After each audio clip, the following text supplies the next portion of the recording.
What's up, witches? The eclipse is nigh upon us, but I'm here doing a quick little book review video for you today. I just finished reading this book that I ordered used on Amazon. The name was what drew me in and intrigued me, so today I'm here to give you my thoughts on the 12 Wild Swans, which is by Starhawk, author of the well-known Spiral Dance, which is one of my favorite basic texts of witchcraft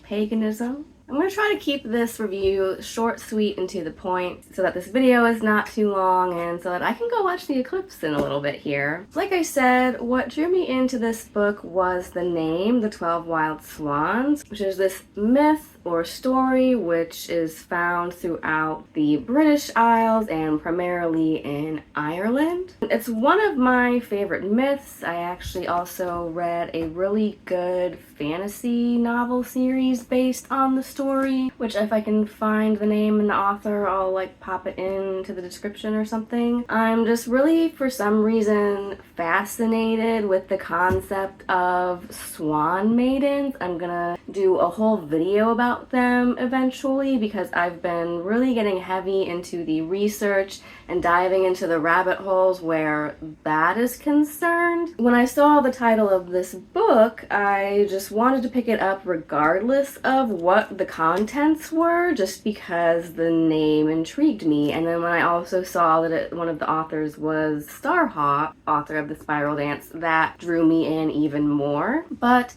I have to say that overall I felt like a little bit misled by the title because, well, it is based on the myth of the 12 Wild Swans, which is the story of a girl whose brothers are cursed to be transformed into swans, and in order to return them to their human forms, she has to undertake this arduous quest and undertake these labors to toil in silence and take stinging nettles, the plant, which are named that for a reason, much like in the spinning and making of flax into fibers and then turning that into linen cloth. She has to turn nettles into cloth by hand and make 7 shirts for her brothers, and only by placing the shirts over them will they be turned from swans back into men. This, I thought, was maybe going to just be a really thorough deep dive into those types of stories, because if there's one thing that I'm a sucker for, it's mythology and comparative mythology and deep dives into that kind of thing and looking into like metaphors, archetypes, and what we can glean from possible beliefs and traditions and folk practices from things like folk tales and fairy tales. But instead, this is more just using that story as a blueprint or allegory for our own personal inner and outer work as witches. It uses 3 lenses or focuses of the swan story, which is the story itself, how it applies to our own inner work, such as shadow work, and how it applies to outer work, such as community building and community work and outreach. And it's also just kind of an allegory for learning to step into your own power, embrace magical thinking, and learn basic concepts of hedgecraft and trance journeying and things like that. So it kind of helps you learn basic or beginner trance techniques, but then take it a step further. Chapter 6 and 7 in particular are on applying the lessons and themes from the Swan Maiden story, or from the Swan Brothers story, in the basics of creating your own spells and solo or group rituals, which was still a very intriguing and informative read, don't get me wrong. And if you are the kind of person that is maybe looking for what I would say more of an intermediate step to take after diving into a lot of beginner witchcraft concepts, like I would say if you've read things like the Spiral Dance or the Psychic Witch, for beginning witchcraft that I've also reviewed and talked about on my channel, and you're looking for something something that's more like intermediate level. It goes through chapter by chapter, and each chapter is looking at a section of the story of the girl and her quest, taking it as a metaphor or an allegory, like I said, for our own work and our path as witches in the modern world. And so with each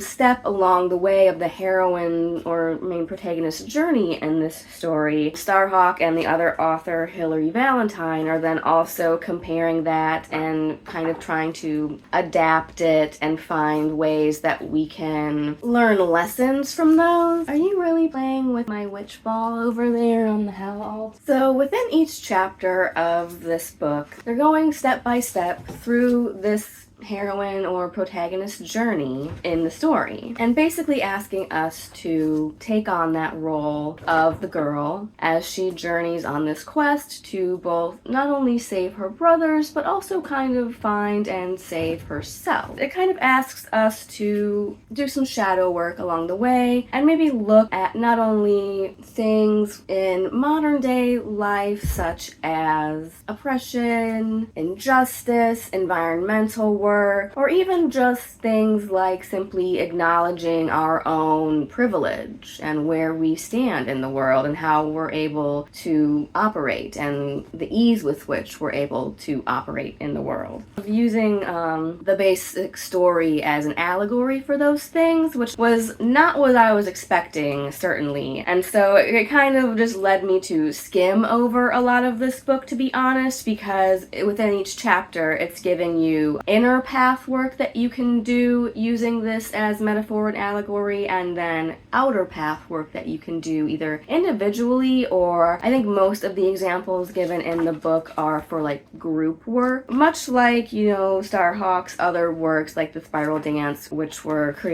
written between like the 60s to 80s, 60s to 90s, when Wicca was the predominant pagan religion. And so a lot of this is still operating within that goddess-focused or goddess-based Wiccan lens that's giving you a lot of UPG and personal examples of rituals or just community work that people in their community and their covens and their groups do, to just kind of give you examples for ways that you can take up the mantle should you so choose. Because things like drawing down the moon, examining different people's views and opinions on like Wicca and paganism and the role that it plays within the modern world, these authors are definitely taking that stance and that viewpoint that as nature lovers, nature worshipers, and people that hold nature in a spiritual viewpoint, that it's almost our responsibility to do work in the world to better not only our situation but also the world's situation. And I do agree with that to a certain extent. I might never be that person who's doing a protest on the steps of my local Capitol building or anything like that, but I'll donate to causes and I'll support others who do, or I'll be like here behind the scenes doing spell work advocacy to back people up and trying to manifest change in those ways. So it gives some types of examples of things that you can do along those lines, but my overall impression was that I thought it was going to be an in-depth look at these swan myths and the story itself, but instead it's more of like a self-help ritual and shadow work guide through the lens of this Irish Celtic Swan Brothers myth. Yeah, if you're looking for a lot of like examples, I mean, I did find some things in the book that I flagged with my little tags here that might be good to adapt into some group work at our gatherings and things like that. But overall, there wasn't a lot that I personally took away or got from reading this book, but they do have some interesting exercises that you can do individually or as group work work, although like I said, I think the majority of them are group work based. Individual and group healing or meditation, like guided meditations, guided trance work, definitely calls on you to do some shadow work along the way. Basically, in summary, I would say there's not really a need to add this book to your collection if you do have other things like the spiral dance or the psychic witch, because those go a lot more in depth into those types of rituals or group work, or just delving into those basic concepts. But if you're looking for something that's maybe a little bit more tailored to following a guided path for going within, doing some shadow work, and then taking the lessons that you can learn from this book and the stories and the way it applies it to the story of the 12 Wild Swans, and just looking for like some really focused guided path work for those types of things, or like a more, like I said, a more intermediate level way of approaching these concepts that's assuming that you already have a baseline understanding of how to do things like meditation, trance, and spell work, then this might be up your alley. But in my opinion, it needs way more Swan Maiden lore, because that just happens to be another one of my extremely obscure niche topics that I'm obsessed with for some reason. There are a lot of sample exercises and group rituals in here. They say are taking place mostly within what they call reclaiming practices. And they also allude a lot throughout the book to the concept of this thing that I had to look up called the Fata Morgana, which is basically just another way of saying Morgan Le Fay as this goddess or powerful sorceress archetype who here is dwelling within the other world or the fairy world that the heroine has to journey to at one point. A Fata Morgana is also defined as an actual real-life concept, a mirage of light on water causing an illusion of fairy castles in the sea or islands floating in the air over the water, which I think is definitely an interesting concept to apply to things like the other world, what I talked about in my video all about the other world, where you'll see the concept come up in myths a lot as this idea of the floating or moving fairy forts or fairy castles. So I definitely think that is an interesting thing when you take this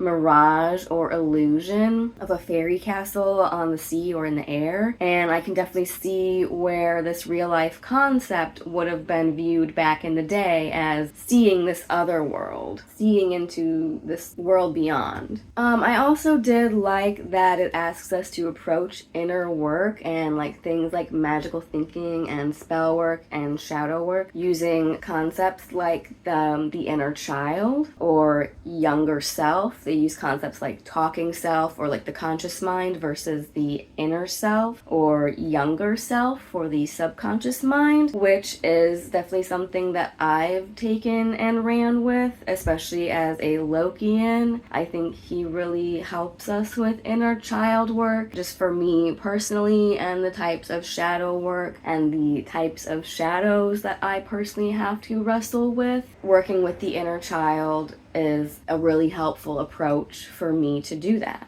So I liked that they applied that here, and so if that's also a helpful approach for you, you might get something out of this book. To sum it up, this book is 314 pages. It took me about 2.5-3 months to get through the whole thing, just reading on and off whenever I had the spare time and the mental capacity to tackle it, and I did do a lot of skimming here and there for just group work or rituals that I didn't really see the need to deep dive into or apply to me currently, because there are a lot of that type of thing. So if you're looking for a deep dive into swan myths and the actual story of the 12 Wild Swans, look elsewhere. If you're looking for things to help you with psychic work, trance work, and spell work, pick up the Psychic Witch or the Silver Ravenwolf books instead. But I think this could serve as a nice follow-up or companion book to Starhawk's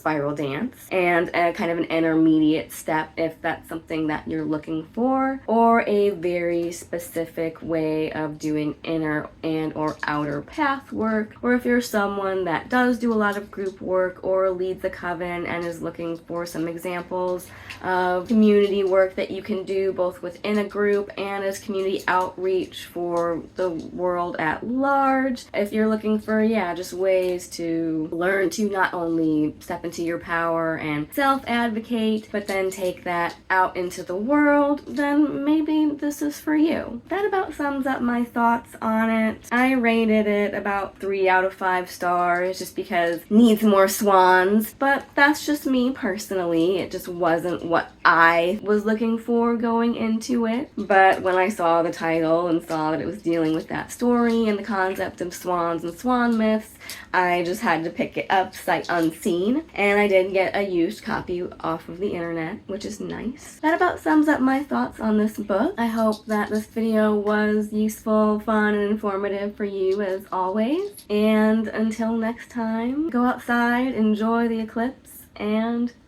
stay classy, Pagan.